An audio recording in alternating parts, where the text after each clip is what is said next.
South Carolina state legislature was voting on a bill that they now wanted to pass because now that Dobbs has been lifted, a lot of red states are going after much harsher abortion restrictions in their state, and they were debating, and I use that term very loosely, a fetal harm bill, which basically outlaws any abortions after 6 weeks in South Carolina when the fetus can, according to whatever, can feel harm. Right. And it turns out that a Republican gave an impassioned plea as to why maybe this wasn't such a great idea. I voted for the pain capable bill, the fetal heartbeat bill, and fetal heartbeat has been for 6 weeks now. The second week that the fetal heartbeat bill became law, a doctor called me out of Anderson. I live in Easley. A 19-year-old girl appeared at the ER. She was 15 weeks pregnant. Her water broke. And the fetus was unviable. The standard of care was to advise her that they could extract or she could go home.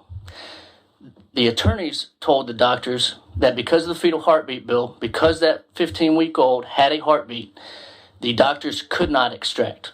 So their only choices were to admit the 19-year-old until that fetal heartbeat stopped. I asked, how long does it take to stop?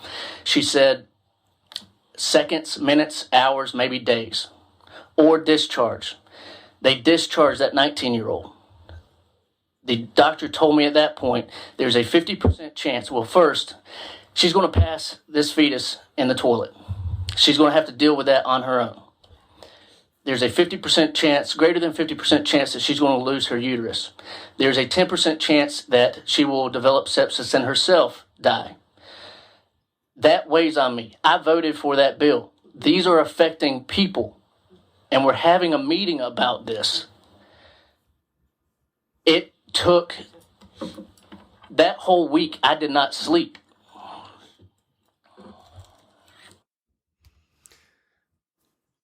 Yeah, so here's the thing. You know what? I'm going to let you go ahead. Give the details of like what happens after this speech. Oh, so to offer more context, because there's a longer version of this clip that we didn't play. So before he tells this anecdote, he basically runs down. He's the last person to speak before this committee votes. And he runs down a list of basically how South Carolina ranks pretty much in the bottom 10 states in everything healthcare related. Infant mortality, the mother, infant health, and like just you name it, South Carolina sucks at it. And the chairman being a good Carolina. Go ahead. Yeah, the worst Carolina, clearly. But Mark Robinson is in North Carolina, so is it the worst Carolina? Who can say? So you know what? Valid. That's pretty valid. So he runs down this list of stuff. The chairman's like, basically kind of like, is this going somewhere? Like, can you move this along? Like, we got to vote on this fucking thing. And then he's like, all right. And then he tells this anecdote. And when he's done, the committee still votes to pass this, whatever modifications or whatever they were doing, they vote to pass it through. They didn't vote to, bring this bill back and relitigate it or, change the language and carve out some exceptions. And the thing is, you might say to yourself, wow, like what an impassioned speech from this Republican legislator who saw the error of his ways, like took a step back, realized that he fucked up. And maybe he did. Maybe he did see the error of his ways. Here's why I think this is bullshit.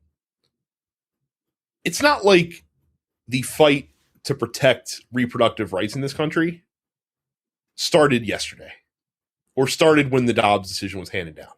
Right. This has been a fight that's been going on for 50 fucking years. Okay? These kind of stories, like these sort of tragedy tales that get told around why it's important to protect these things, have been being told forever. we've been telling you forever, not me and Jay personally, but I mean, like, people on the left have been telling you this stuff forever, that abortion is not just about having babies and terminating the pregnancy for perfectly healthy babies. Like, that's some of what it's about, but it's about so much more. Like, there's so many other women's healthcare issues that relate around this issue. So one of two things is true for this state senator or state representative, whatever the fuck he is. Either you didn't listen and you're like, oh, these fucking liberals are just fucking, they're talking all their shit, whatever, this, that, or the other thing. And then like now he's like the fucking living epitome of that Pikachu meme where it's just like, oh, like this shit's actually happening. Oh my God. Or you did vote for this stuff knowing the downside arguments and knowing the unintended consequences of this, and now you're facing criticism and you don't like it. Right. So now you're trying to double back to cover your tracks. One of those two things is true, and I don't know which is worse, because with the latter, you're a fucking craven piece of shit that's just trying to save your own ass, and with the former, you're an incompetent legislator who didn't bother to fully flesh out your side of the argument, which means you probably shouldn't be crafting legislation anyway. I 100% agree with. So I was presented with this video. I did not know that this guy then turned around and voted. He abstained from voting. Yeah, that was the other thing too, is that he didn't even vote against the provision. He just like, I'm not going to vote. I'm not voting yes, but I'm also not coming out and saying no. Yeah. Which seems more gutless. It's definitely more gutless. It's more gutless. I didn't know that when I gave my first response to this, which was, and I stand by that what I initially thought largely. I didn't realize that immediately he was like, allow me to stab Jay in the back. Which I don't appreciate. Don't trust white men, Jay. That's the moral of the story. Do not trust Whitey. I know. I had a momentary lapse in judgment. Never again. You know what? We need to go back and look at this debt relief program Joe Biden put out. I don't know. So my initial response was like, I'm glad that this guy figured it out, right? That like what he voted for was some dirtbag shit, and then he figured it out. I think that people should give him a hard time about what he initially voted for. I don't think that absolves you from that. I think anybody who's like, yeah, well, I don't accept your apology, go fuck yourself, I think they're completely justified in that, like 100%. I do think that you have to, again, if this guy had actually voted no, right? Because I think that's really important to the story. Had he voted no, I think he should deserve some monicum of credit for standing up against the cult of a political party that he is in. But he didn't do that. He pussied his way out. Yeah. No offense, that's not a slam against women, by the way. But he was a complete coward when it came to that, to just push back against his own party who was doing something that he knew was wrong. It's one thing if you agree with them and people are like, that's wrong. And you're like, maybe it is, maybe it isn't. I don't know. But you know it's wrong. You've heard the story. But to your point, which I think is a correct one, this fight didn't start 5 minutes ago. It started 50 years ago. But I think your other point is correct. They don't listen. They think it's all made up. That's why Jim Jordan thought that the 10-year-old who got allegedly raped by her father and was pregnant, he thought that was bullshit. Turns out it wasn't allegedly, dude. That really happened.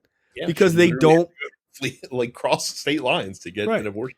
They don't believe anything like that. But here's the thing, which is weird because they believe in every other fucking fucktard conspiracy there is, right? Jewish space lasers and everything else. But that is emblematic of that party and of that ideology, which is they don't believe in anything until it affects them directly, or they hear about it directly, right? You know what I mean? Not a story of this girl, this happened, some person. They're calling you like, dude, this 19-year-old girl is in the ER right now. Like, this is a very real thing. That is as close to that happening to their daughter or their wives or their mothers or whatever that they can fathom.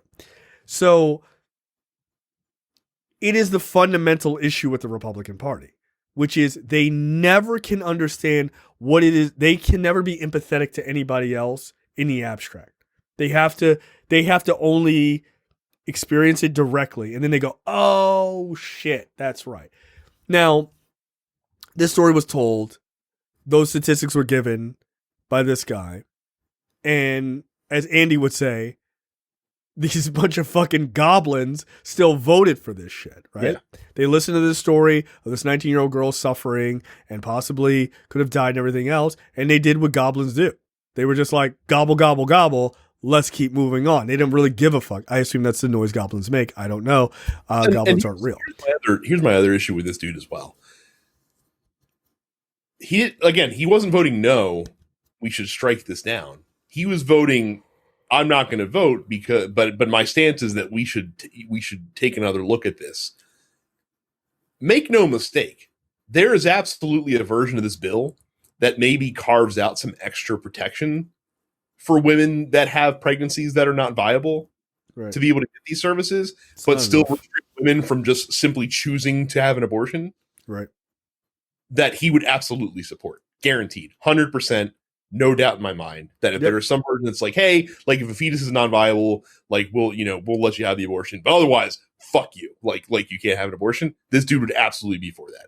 I have no doubt in my mind. Yeah, I mean that's probably what he's asking for anyway. Right. Because again, the point is not, oh, women actually deserve choice over their bodies. It's like, oh, this girl who's in this very extreme situation is suffering because of this law that we crafted. And I don't want people to have to suffer, which is a novel concept. But again, the issue is about bodily autonomy. It shouldn't be up to the doctor whether or not, we can, or it shouldn't be, sorry, not the doctor, it should be up to the government whether or not you get, whether or not you can access these services or in what situation. Right. It should just be like, no, it's your body. So like, if you don't want to carry pregnancy to term, like you don't have to. So, yeah. So that guy sucks. Yeah. I didn't know he voted. I didn't know he voted to abstain. Like that's, dude, that is the most cowardly shit of all time. If you're going to stand up for against what you know is wrong, stand up against it. Yeah. For real.